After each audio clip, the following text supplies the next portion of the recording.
안녕하십니까. 언제나 소비자 편에서 방송하는 콘스탄트 김입니다. 이번 시간에는요, 요즘 한창 정부에서 논의 중에 있는데요, 상속세 개편안에 대해서 알아보도록 하겠습니다. 과연 그것이 효과가 있는지, 실익이 있는지, 아니면은요, 통과 가능성에 따라서 실현 가능성이 있는 법안인지 알아보도록 하겠습니다. 기존의 상속세율은요, 5단계 누진과세를 적용하고 있습니다. 그래서요, 상속세율은 이렇습니다. 과세표준 1억 원 이하일 때는 10%, 1억 원 초과 5억 원 이하일 때는 20%고요. 5억 원 초과 10억 원 이하일 때는 30%, 그 다음에 10억 원 초과 30억 원 이하일 때는 40%가 되겠습니다. 또한 30억 원을 초과했을 때는 50%라고 하는 무지막지한 세금을 과세하는데, 여기에 또 최대 기준은 20% 할증해서 60%까지 과세를 합니다. 그런데 그 개정안에는요, 이러한 5단계 누진과세를 4단계로 줄이고 최고 세율 구간 50%를 삭제했습니다. 알아보도록 하겠습니다. 과세 표준 2억 원 이하일 때는요, 10%, 2억 원 초과 5억 원 이하일 때는 20%, 5억 원 초과 10억 원 이하일 때는 30%고요. 10억 원 초과 시에만 40%를 일률적으로 과세하죠. 자, 그렇다면요, 이 정도 됐을 때 과연 어느 정도 절세 효과가 있는지 알아보도록 하겠습니다. 과세 표준 1억 원일 때는요, 기존의 상속세는 1,000만 원 나오는데 개편된 안도 똑같습니다. 1,000만 원 나오죠. 따라서 절세액은 없습니다. 하지만 과세 표준 2억 원일 때는요, 기존에는 상속세가 3천만 원 나오죠. 1억 원까지는 1천만 원, 1억 원 초과 1억 원에 대해서는 20% 2천만 원, 합치니까 3천만 원 나오겠죠. 그런데 개편 안에는 상속세 2천만 원 나오다 보니까 어떻습니까? 1,000만 원 감면이 가능합니다. 대단히 적은 금액이 아닐 수 없겠죠.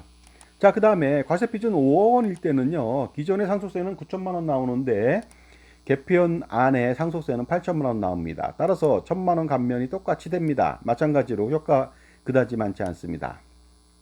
자, 그런데요, 과세 표준 10억 원일 때는 어떨까요? 기존에는요, 상속세가 2억 4천만 원 나오는데 마찬가지입니다. 개편된 그 상속세 안에도 2억 3천만 원밖에 안 되다 보니까요. 어떻습니까?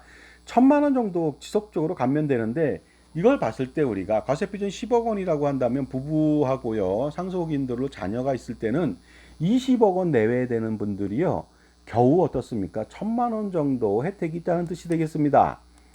자, 그렇다면요, 과세표준 20억 원일 때는 어느 정도인지 알아보도록 하겠습니다. 기존에는 상속세가 6억 6천만 원 나오는데요, 개편된 상속세는 6억 3천만 원 나옵니다. 따라서 3천만 원 감면이 예상되는데요, 이것 또한 마찬가지가 되겠죠. 거의 과세표준 20억 원이라면 30억 40억 정도 되는 재산을 갖고 있는데 겨우 3천만 원 감면이라니, 이것은 정말로 얼마 안 되는 정말 푼돈이죠.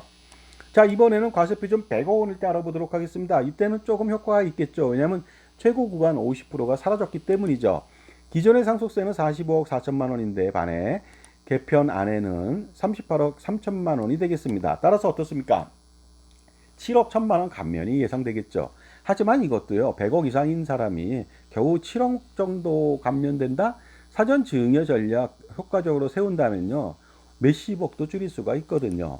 자, 이번에는 과세표준 1,000억 원을 보도록 하겠습니다. 1,000억 원일 때는 기존 상속세는 495억 4천만 원이나 나오거든요. 그런데 50% 구간이 사라지니까 개편된 상속세 안에는 398억 3천만 원 되겠습니다. 따라서 거의 100억 원 가까이 줄일 수가 있습니다. 97억 1천만 원이 되겠습니다. 이번에는 과세표준이 10조 원일 때 알아보도록 하겠습니다. 50% 구간이죠. 그때는 기존 상속세는 무려 5조 원에 육박하죠. 4조 9,995억 4천만 원이나 되는데 반해서 개편 안의 상속세는요, 4억 원이 안 됩니다. 3조 9,998억 3천만 원 정도다 보니까 어떻습니까? 거의 1조 원 가까이 줄일 수가 있습니다. 9,997억 1천만 원이 되겠습니다. 그리고요, 그 최대 지주 할증세액 20%까지 감안해서 60%라면 엄청나게 줄일 수도 있겠죠. 자, 그리고요, 과세 표준별로 세율을 인하시키는 것 말고도 자녀 공제를 좀 확대하는 방안을 좀 요번에 개편안에 넣은가 봅니다. 그래서 1인당 5억 원을 공제해 준다고 합니다. 기존에는 자녀 1인당 5천만 원밖에 공제해 주지 않는데 무려 10배나 되죠. 굉장히 많은 것처럼 보이지 않습니까? 하지만 일부만 효과했고 제가 볼 땐 효과가 없을 것 같습니다. 왜냐하면요, 자녀 3명이면은 15억 원 공제가 되고 배우자 공제 5억 원 되니까 20억 원까지 상속세가 없습니다. 결국 2억 4천만 원의 감면이 가능은 합니다. 그런데 이때는 자녀 3명이라는 전제 조건이 필요하죠. 하지만 어떻습니까? 앞으로의 세대는 효과가 없을 거다. 왜냐하면 합계 출산율이 2023년도 4분기에 0.65명이거든요. 한 집에 한 명밖에 없다는 겁니다. 한 명도 안 된다는 것이죠. 그러면 지금이나 매에 다를 게 별로 없겠죠. 하지만 지금 앞으로 몇십 년까지 일어나는 자녀가 한 명, 두 명, 세 명, 네 명, 다섯 명까지 있는 가정이라면 약간의 혜택이 있을 것 같습니다. 자, 지금까지 제 정보가 도움이 되신다면 무료 구독하고 좋아요 부탁드리고요. 특히 멤버십 회원 가입해 보시기 바랍니다. 저의 동영상 프리미엄 서비스가 멤버십 회원들한테만 열려 있습니다. 현재 400여 편 돼 있거든요. 거기서 콘스탄트 김의 절세 플랜을 습득하셔갖고 수억 원 내지 수십억 원 아니면 그 이상의 절세를 한번 해 보시기 바랍니다. 그래서 반드시 그 멤버십 회원 등급별로 한번 그 가입해 보시기 바랍니다. 자, 그리고요. 근데 이러한 제가 볼 때는 개편안 자체도 제가 볼 때 문제가 있는데요. 중요한 것은 통과 가능성이 있냐는 것이죠. 부자 감세 논란으로 세율이 통과하기는 좀 어려울 것으로 제가 볼 땐 보입니다. 그리고요. 이런 건 가능하겠죠. 출산 증대 정책의 일환으로 자녀 공제 5억 원은 통과시킬 수도 있을 것 같습니다. 하지만 이것은요. 출산 증대 정책의 일환이다. 이것은 아주 먼 옛날의 얘기죠. 먼 미래의 얘기가 되겠습니다. 따라서 지금은 효과가 별로 없습니다. 따라서 이번에 개편안에 대해서는요. 저는 속빈 강정 개편안이다 라고 말씀드릴 수가 있습니다. 그렇게 평가할 수 있는데요. 고액 자산가에 대한 약간의 배려를 했을 뿐이다.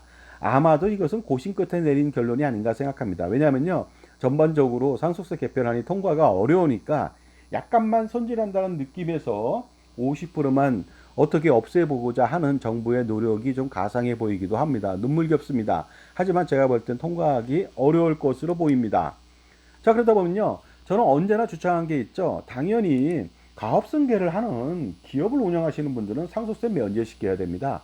가업상속 공제로 과세 이행한다는 거 그거 하면 절대 안 됩니다. 그 다음에 창업자금 때문에 증여를 하는 경우에는 당연히 국민경제 선순환 때문에 증여세도 면제시켜야 되지 않을까 생각합니다. 그리고 배우자 공제 있습니다. 배우자 상속 시 배우자한테 상속을 다 해버리면 배우자 공제 없이 한도 없이 1조 원을 상속하더라도 상속세가 없어야 됩니다. 미국은요. 일론 머스크가 350조를 배우자한테 상속을 하더라도 상속세가 한 푼도 없습니다. 왜냐하면 부부는 경제 공동체지 않습니까? 그러다 보니까 상속세가 없고 일본도 마찬가지로 법정 상속분만큼은 배우자가 1조 원이라도 공제가 가능한데 우리만 유독 30억까지만 공제해 줍니다. 최대 그것도요. 말도 안 되지 않습니까? 경제 공동체라고 해놓고 부부는요. 가족은 또 경제 공동체라고 하면서 1세대 다주택을 가족이 갖고 있다면은요. 양도세 중과를 하는 이 나라에서 상속시에는 그런 말이 쏙 들어갔습니다. 말도 안 되는 이율 배반적인 정말로 어떻습니까? 이연령 비연령의 극치가 아닐 수 없죠. 제가 볼 때는요. 이번 상속세 개편안이나 앞으로도 마찬가지가 되겠습니다. 100년 하청이라고 제가 감히 말씀드릴 수 있는 것은요. 상속세, 증여세에 대한 획기적인 개정과 폐지는 아마도 우리 현성에서는 보기 힘들 것으로 저는 판단합니다. 그러다 보니까요. 그것을 기다리는 부질없는 기대와 희망을 버려야만 합니다. 수주대토 정신을 버려야만 되겠죠. 그러나 그렇다고 해서 이러한 가렴주구 세상에서 솔루션이 없는 것은 아닙니다. 바로 어둠 속에서 비치는 한 줄기 빛처럼 충분한 대안이 있죠. 그것이 무엇입니까? 바로 투트랙 전략이 되겠습니다. 콘스탄트 김은요. 증여상속세 플랜을 절세를 하면서 그 다음에 후세대까지 100년 동안의 절세 전략, 세금 우산을 제공하는 플랜을 제공하고 있는데 바로 투트랙이 되겠습니다. 그래서 사전에 증여세 상속세 절세 플랜을요 효과적으로 추진하면서 콘스탄트 김의 NGP 플랜을 동시에 실행하는 것이 되겠습니다. 이렇게 한다면요 할아버지 아버지 손자녀 3대를 잇는 100년 동안의 대개 자자손손 플랜, 그래서 그를 통해서 수십억 원 내지 수백억 원 아니면 그 이상의 절세가 가능하리라고 봅니다. 자산이 많다면 정말 수조 원도 절세할 수가 있습니다. 자, 그러려면요 평생 자기 편의 종합자산관리사의 지원과 관리를 받을 필요가 있겠죠. 그것만이 지금부터 앞으로의 가렴주구의 지옥길을 무사히 통과하는 첩경 지름길이고 현명한 선택이 될 것으로 보입니다. 지금 바로 어떻습니까? 효과적인 절세 전략 컨설팅 한번 받아보시기 바랍니다. 자, 지금까지요 정부의 상속세 개편안 어떻습니까? 그 효과에 대해서 알아봤는데 제가 볼 때는요 100년 하청이니까 지금이라도 빨리 상속세 증여세 절세 전략하고 NGB 플랜을 실행시켜 보시기 바랍니다. 감사합니다.